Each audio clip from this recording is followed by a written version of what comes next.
siya ka ng answer. Ano na siya? Ang imong i-answer ana, tama or mali ana. Ana niyo itubag. Dili ninyo ingnon. Mana yung classmate nga, lang ako'y extra ballpen. Pwede ko magulang. Wala ko extra ballpen. Palikudan ka. Pwede na, dili. Dili. Okay, down your pencil. Listen to me, eyes on the board. Mauna, kailangan tayo maging mabait sa ating kapwa-tao. Good. Mauna siya. Mabait tayo ha. Kailangan maging mabait tayo. Okay, Shaina. Naging mabait ka ba kay Ana Joy? Bakit mo siya sinapak? Hindi, mabait kasi dalo yan. Bakit mo siya sinapak, Shaina? Okay. Bakit kayo nag-aaway? Kapag! Okay, Shaina, kapag hindi mo talaga ito gagayahin, hindi ka makapagtapos ng pag-aaral. Kaya kailangan kang maging mabait, matyaga at masipag. Swerte nga kayo sapagkat mayroon kayong nanay na bibilhan kayo ng madaming notebook sa totoo niyong pag-aaral.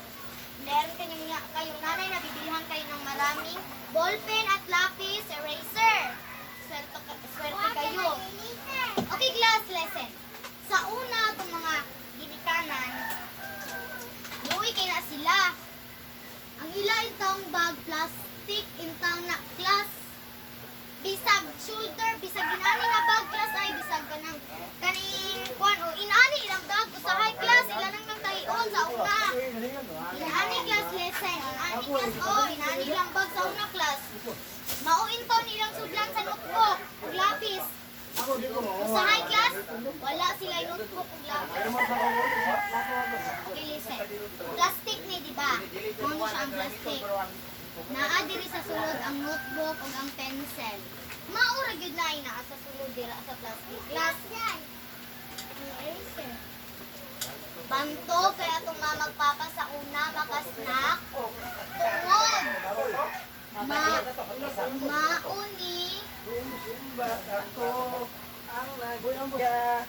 Mauni siya ang bayabas. Bayabas. Manguha siya bayabas. Baligyan na nila sa ilang mga classmates. Baligyan nila sa ilang mga classmates. Makakwarta sila class. Mauna ang ilang snacks. Usahay magbalon silang bulad o kanon nga giputo sa saging. Mauna ang atong ginikanan sa una. Okay. So, mabait, matyaga. Kabalo mo? Kailangan mo kabait. Kaya ano? Sa una class, mauni ilang dala, di ba? Mauni ilang dala, no? Mauna, lapis, notebook. Mauna. Ya, plastic ni class ha. Plastic, una-unaan ninyo. Mauna, palanggaan yun yung ginikanan, yung pagtubag-tubag. Kay mauna, gikuan mo, kay nagkabaw, maayo yung mga magpapa para makaipila mo. Palitan mo daghan, kaayo notebook. Daghan mo kang paliton. Daghan kayong lapis. Class. No. Mauna, karon. Mauna ang karon. Ang syaba. Okay. Karon, class. Inyong mamagpapa na trabaho tungod ninyo. Kay ganahan sila, madili mo maparila sa ila. Masauna ang ilang bag, plastic, isa ka lapis, o notebook, isa ka buok. Manguha silang bayabas, mauna ilang ibaligya sa ilang classmate, mauna ilang snacks. So class, listen. Bayot ko tong. Class lesson. Hindi ko bayot Ang ba? atong mga ginikanan class, hirap kay nagkaagi. Wagi pa na silang sapa. Usahay malate sa eskwelahan. Usahay kawatong ilang piso sa bag. 50 na lang sila. Makakaon sila ay makabalon sila og isa ka bulad og kanon nga giputo sa saging.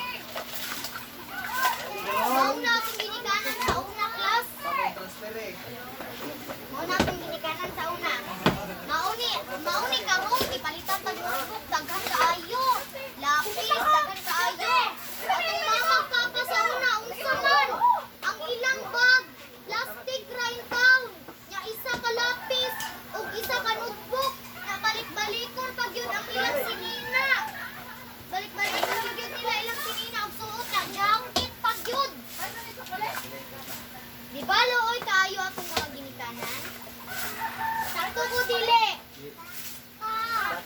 Sakto dili. Ha? Mauna, saan yung ginikanan kay mauna ilang nahitabo sa unang class?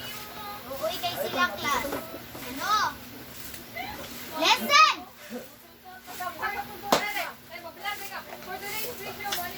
No.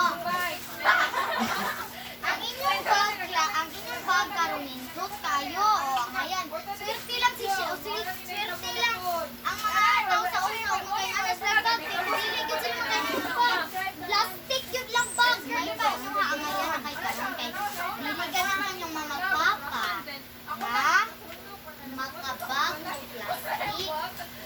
Di ganahan yung magpapa na maparihas mo nila sa una. Maunang, taglalit nyo ang pagiging mabait, matyaga at nasipag sa iyong pag-aaral. Para makabalos mo sa inyong mamang papa. Makabalos mo. Unsay meaning anang makabalos, class? Stop writing! Unsay meaning anang makabalos? Mubalos mo sa ilang pagpangga o pag-atimalit mo. Mubalos mo sa ilang pagmamahal. Kayang atong ganti sa atong mga magulang or atong mga ginikanan sa class o pagkabata nato gipanganak ta giutom ta ang dako ta bisag tagaan pa nato silang milyon-milyon dollar. Dili na makakuha sa ilang gihatag nato ang pangga class. Muna palanggaan yung mga papa. Bisag kuan sila